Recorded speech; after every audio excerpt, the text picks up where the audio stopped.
When we talk about contact literature, the contact is between the English language and the new cultural features. This blend of the English language and new cultural features gives contact literature many distinct features. English has received foreign influences, before its second diaspora into Asia and Africa. But in the past, before its second diaspora, these foreign influences were mostly European, and therefore they were mostly in the same tradition, both to some extent linguistically and culturally. So the previous influences that English language had were European and therefore were not very different from the later influences that English language received as a result of the second diaspora. The contact with African and Asian languages and cultures through colonization exhibits local languages, the features of local languages and cultures, which are very new to the English language.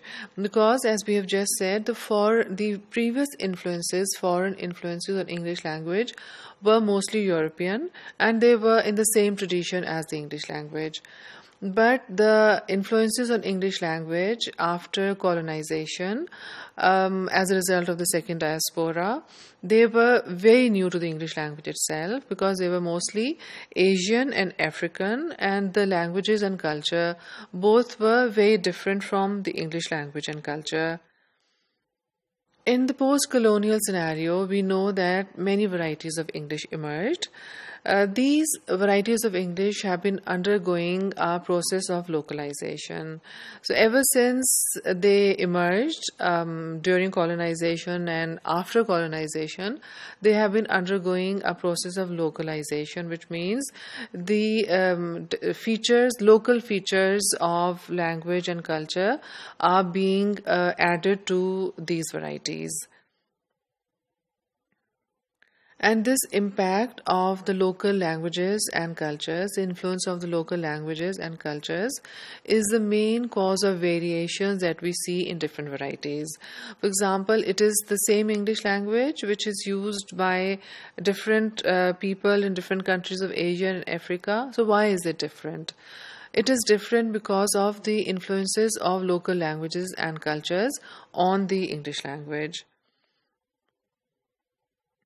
So, in contact literatures, we see that English shows this network of connection with new cultural features, types of discourse, and linguistic features. These new cultural features, for example, this network is with the new cultural features along with the old cultural features. The new types of discourse along with the old types of discourse, the new linguistic features along with the old linguistic features.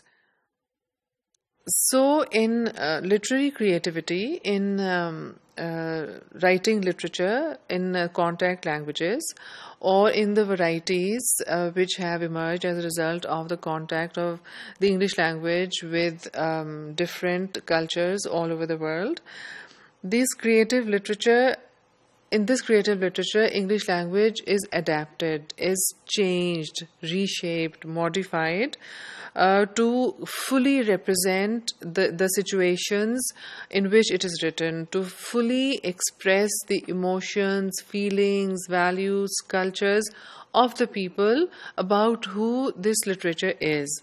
So the English language has to be adapted a great deal.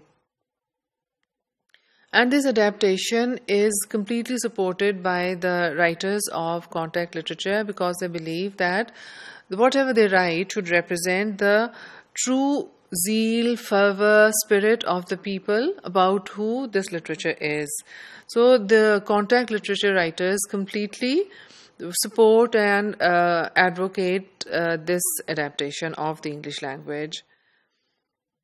So one feature of the contact literature, or some of the features of contact literature, is that it's a blend of two linguistic features. It's not just one linguistic feature. We discussed in one of the topics earlier that literature is produced on two dimensions. One is linguistic and the other is cultural. So here in contact literature, we see that it's not one linguistic dimension, there are two linguistic dimensions. One is the linguistic dimension of the local people, the non-native English speakers, and the other is the linguistic dimension of the actual English. So the local language and the English language. And similarly, there are two literary traditions which are used. The literary dimension includes two literary traditions, not one.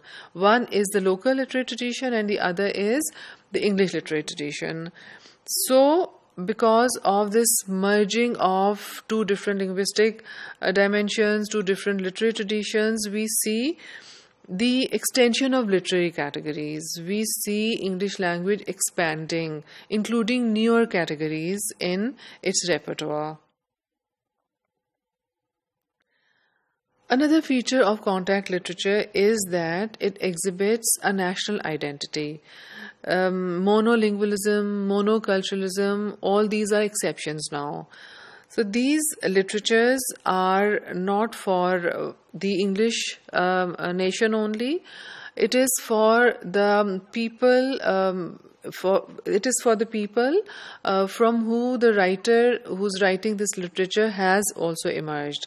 So this literature, the contact literature, has to assert the national identity. They do not want to write this literature at the cost of their own national identity, or to hide it, or adopt the English identity. They want to assert their own national identity. So a very distinct feature of contact literature is the national identity that it exhibits, and this national identity will differ from one contact literature to another. For example, the literature produced by African English writers will assert African identity.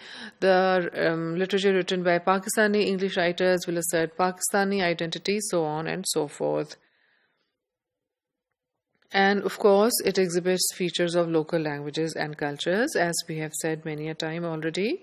So let's take a look at some of the examples. These two examples are from African literature.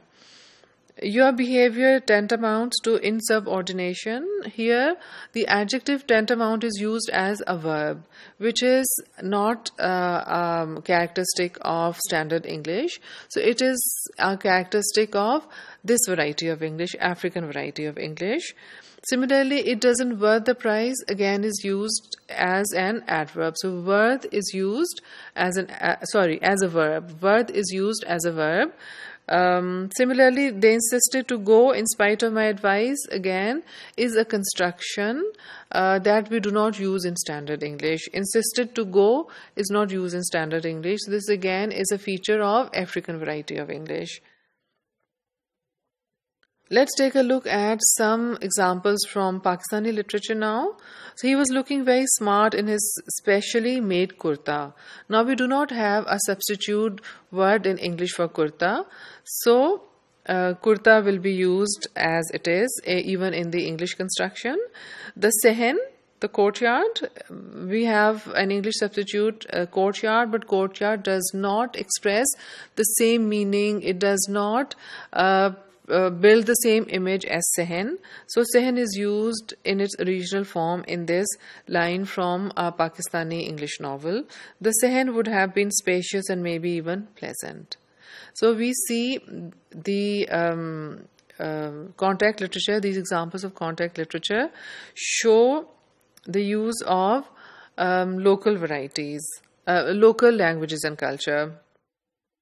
So they show that when a language reaches a new social and cultural environment, it changes. The change is inevitable. The change which the English has to go through because of its contact with new countries, new cultures, new languages, this change is inevitable. So the development of world Englishes is inevitable.